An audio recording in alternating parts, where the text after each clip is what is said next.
Olá amigos do canal Taroteando Lenormand, aqui é Rivaldo de Ossan. Nesse vídeo eu venho explicando um pouco de cada carta do Petit Lenormand, do Baralho Cigano. Tem muitos pedidos por e-mail, no meu zap, até pessoalmente quando alguns amigos me encontram e até nos comentários dos vídeos, as pessoas pedindo para que eu explicasse cada carta do Petit Lenormand. É lógico que em um vídeo é impossível dizer todos os significados que uma carta dessa tem, porque são cartas que vão falar, às vezes, tem um significado no amor, outro significado completamente diferente na saúde, outro significado completamente diferente na espiritualidade, no cotidiano, enfim. Mas a gente vai dar aqui as palavras-chave de cada carta. Existem aí muitos vídeos sobre isso em vários canais. Aí apesar de acaba se tornando algo repetitivo, mas eu acho que é interessante porque cada cartomante acaba falando fora aquela simbologia universal, acaba dizendo uma coisa ou outra que é uma particularidade que você vai assistindo e vai somando. Vai somando, você vai construindo, né, um leque maior de interpretação para cada carta. Então eu venho usar aqui como exemplo esse deck, que é o Frente Cartomancy, que é um deck muito antigo, muito tradicional. E a carta número um é o Cavaleiro. O que o Cavaleiro é? Ele é um mensageiro. Ele comunica algo. Ele é uma carta neutra, porque ele não vai dizer o que ele vai comunicar, mas é algo que está chegando na vida daquele consulente. Logicamente que o contexto é que vai dizer, né? A carta que estaria do lado é que iria dizer o que ele iria trazer e a carta que se encontraria à frente seria o que, para onde, né? Ele iria levar. O que está em cima que seria os pensamentos desse cavaleiro, o que estaria embaixo, né? Como ele anda, né? Como ele tem agido. Mas no geral é uma carta de mensagens, é uma carta de comunicação, de movimento. Tanto que na escola brasileira é sincronizada, não é sincronizada não, sincretizada ao Exu, né? Porque o Exu é aquele que vai na frente, né? Vai abrindo os caminhos. Mas aqui não é questão de abrir os caminhos, aqui é realmente a questão de comunicar, de movimentar. Então essa é a função do cavaleiro. Ele pode ser um policial, ele pode representar o carro, o seu carro, sua bicicleta, sua moto, ou seja, um meio de transporte. Ele pode ser o carteiro, ele pode ser várias coisas, tudo que tem a ver com movimento, com estar levando mensagem a alguém, com meio de transporte. Tudo isso entra na interpretação do cavaleiro. A carta número 2 é o trevo. O trevo de quatro folhas, ele é o símbolo universal do que? Da sorte. Então, quem é a escola europeia sempre vai estar lendo esse trevo de quatro folhas como oportunidade de sorte, um golpe de sorte, algo pequeno, algo rápido, algo curto, mas sempre uma carta boa, é uma carta positiva. Pode representar sorte no jogo, um bingo, alguma oportunidade curta de fazer de ter um prazer, uma satisfação. Então, esse é o significado do trevo. Quem é a escola brasileira vai ver o trevo diferente, mas aí já tem um outro vídeo que eu explico a diferença do trevo na escola brasileira e do trevo na escola europeia. Ok? Então, se você tiver ficado curioso, assista o vídeo que é Trevo versus Paus e Pedras, que é um vídeo que eu explico a diferença de quem lê o trevo como sorte e quem lê o trevo como obstáculo. É bem, né, bem diferente. A carta número 3 é o navio. O navio tem o significado de mudanças, mudanças lentas na vida desse consulente, mas algo que está caminhando para frente. Então é um movimento lento, é algo demorado, pode representar às vezes herança, porque o navio antigamente carregava o que? De ouro, as especiarias, ou seja, uma carta de comércio. É uma carta também de movimento, mas um movimento bem mais lento do que o movimento do cavaleiro. É uma carta de mudanças na vida da pessoa, que pode estar representado por uma herança, pode estar representado pelo comércio. Quem é a escola brasileira pode ver Iemanjá, né, porque vai analisar o mar. Enfim, tem muitas interpretações para o navio, mas o navio ele é uma carta também positiva, é uma carta boa, é uma carta que vai falar de mudanças na vida desse consulente. A carta número 4 é a casa. A casa já seria a carta tema da família, ou seja, estrutura familiar, seria o seu domicílio, seria a sua habitação, onde você mora. Então estaria tudo relacionado ao seu quê? Ao seu íntimo, ao seu particular. Então tudo que tem a ver aqui com família, com estrutura, com hierarquia, estaria representada pela carta número 4. A carta número 5, a árvore, ela é uma carta tema da saúde.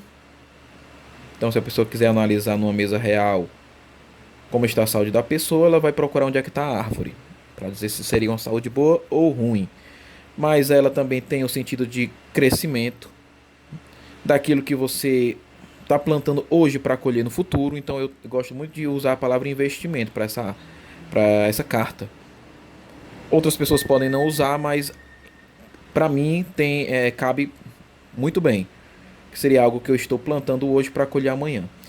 Então, dependendo da pergunta, a pergunta é sobre algo relacionado a um investimento, algo que a pessoa está fazendo, com certeza aqui a pessoa vai colher bons frutos, né?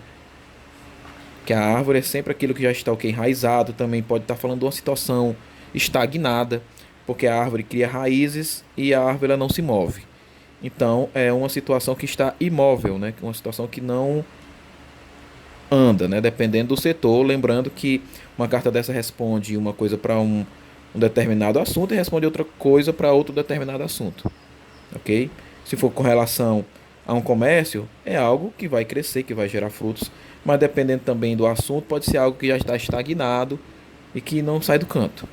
Então, sempre vai precisar de um contexto. O baralho cigano, o Petit Lenormand, ele não trabalha sozinho. Cartas individuais, somente com uma carta. É um baralho que foi feito, né, um oráculo que é feito para ser lido em conjunto com outras cartas. Diferente do tarô, que às vezes você tira um arcano maior e você passa 10 minutos falando só sobre aquele arcano, né? Já o Petit Lenormand, ele necessita de ao menos mais uma carta para fazer uma combinação. É um oráculo que necessita de combinações para chegar a um contexto. A carta número 6 é a carta das nuvens, que fala de tempestade, que fala de um momento instável, de um momento de insegurança, de um momento onde a pessoa ela não está vendo nada à sua frente, um momento onde a pessoa não pode de maneira nenhuma tomar decisões, porque seriam decisões precipitadas. Pode falar de chuva. Às vezes você pode simplesmente fazer uma tiragem diária e tirar uma carta e sair a nuvem. E você pensar, nossa, vai ser um dia terrível, turbulento. Pode ser. Como também pode ser simplesmente um dia de muita chuva. Às vezes o Petit Lenormand ele é literário mesmo, né? Ele é literal, ele é exatamente o que a carta mostra. Então aqui é um momento de instabilidade, de insegurança, de incerteza, de algo que não está claro. A cobra. A palavra-chave da cobra é aquela velha de sempre, traição, né? No relacionamento apareceu a cobra, difícil você dizer que está tudo bem. É uma situação que está enrolada como a cobra. É alguém que está prestes a lhe dar um bote para lhe envenenar. Lhe envenenar com o quê? Com a língua da cobra, ou seja, com mentiras, com fofocas, traição. Ou seja, tudo de ruim você pode acabar adjetivando aqui a cobra. Agora ela também tem uma interpretação bacana que no invertido dela, não que o Petit Lenormand trabalhe com cartas invertidas, mas o sentido o contrário, dependendo do contexto, seria a cura de uma doença. Porque da cobra, ou seja, do veneno da cobra se tira o antídoto. Então, às vezes mostra a pessoa tendo a necessidade de quê? De trocar de pele como a cobra, ou seja, de se reinventar. Então é muito legal a carta da cobra, porque ela tem também esse fundo misterioso, né, que você pode estar tirando muita coisa e não simplesmente apenas traição. Carta do caixão, a carta número 8. O caixão é aquele fim de ciclo, é aquele momento onde, seja lá qual for o assunto, aquele assunto acabou. Se foi um relacionamento, fim. Se foi um trabalho, fim. Se foi uma espiritualidade, encosto, espíritos zombeteiros, energia morta. É uma carta de morte.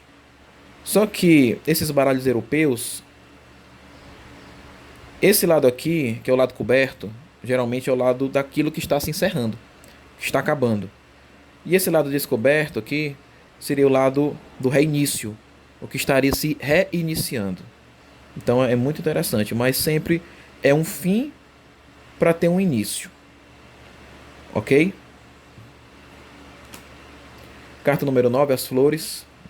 Carta relacionada à beleza, artes, música, perfume, tudo que é relacionado à beleza, tudo que é relacionado ao que é bonito, as artes, o teatro, a música, o cheiro.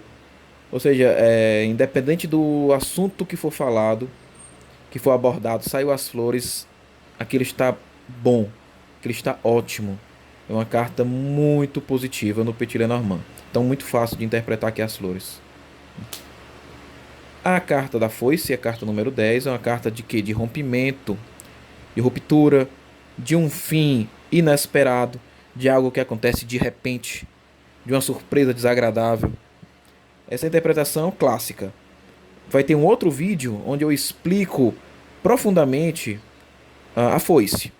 Eu vou dizer aqui qual a função dela, né? A carta que está aqui do lado, que vai estar cortando, ou seja, o lado que vai estar em contato com a lâmina da foice, o lado que vai estar em contato com o cabo da foice. Então tem um vídeo também já explicando bem direitinho como é o funcionamento da foice no Petit Lenormand. Mas aqui as palavras-chave dela é de fato rompimento, é um término, enquanto o caixão é aquele fim de ciclo, aqui é um fim drástico, né? Um fim que acontece de forma inesperada, sem que a pessoa se prepare para isso. Carta número 11, o chicote. Chicote vai falar de brigas, desavenças, litígios, problemas, vai falar de magia, vai falar de feitiço. Então, você vê que não é uma carta boa, é uma carta pesada. Qual o seu sentido mais leve?